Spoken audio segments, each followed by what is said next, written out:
तमाम किसान कम पैदावार और फसलों के मूल्यों को लेकर परेशान हैं, लेकिन मलाबान क्षेत्र में खेत सोना उगल रहे हैं।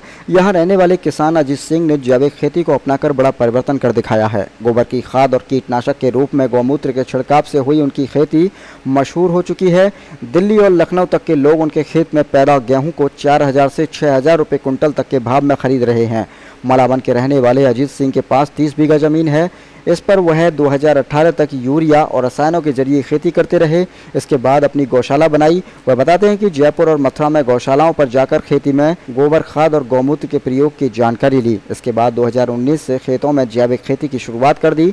रसायनों के मुकाबले उत्पादन कम है। प्रति कुंटल बीघा 2.5 से 3 कुंटल गेहूं का उत्पादन मिलता है, लेकिन इस गेहूं की मांग बहुत ज़्यादा है। खासतौर से लखनऊ और दिल्ली के कई अधिकारी और बड़े व्यापारी व्यक्तिगत प्रयोग के लिए यह गेहूं मंगाते हैं। पिछले साल 6000 रुपये कुंटल तक में बेचा था। इस साल 5000 रुपये कुंटल की बिक्री हुई है। बच रहा है खाद कीटनाशक पर हजारों का खर्च। अजीत सिंह बताते हैं कि 1 बीघा खेती पर 2000 रुपये तक की ढाई और यूरिया के अलावा 500 रुपये तक की कीटनाशक का खर्च आता है।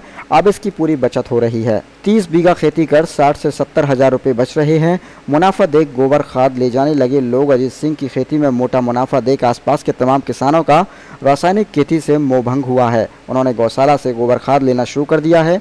एक ट्रॉली गोबर खाद 800 रुपये की प्राप्त हो रही है। वहीं MP सिंह जिला कृषि अधिकारी ने कहा कि रसायनों के दुष्प्रभाव से इनकार नहीं किया जा सकता, जिसे देखते हुए जैविक खेती पर जोर दिया जा रहा है। यह खेत की मिट्टी में जीवांश और फसल के अलावा मानव स्वास्थ्य के लिए भी बेहतर है।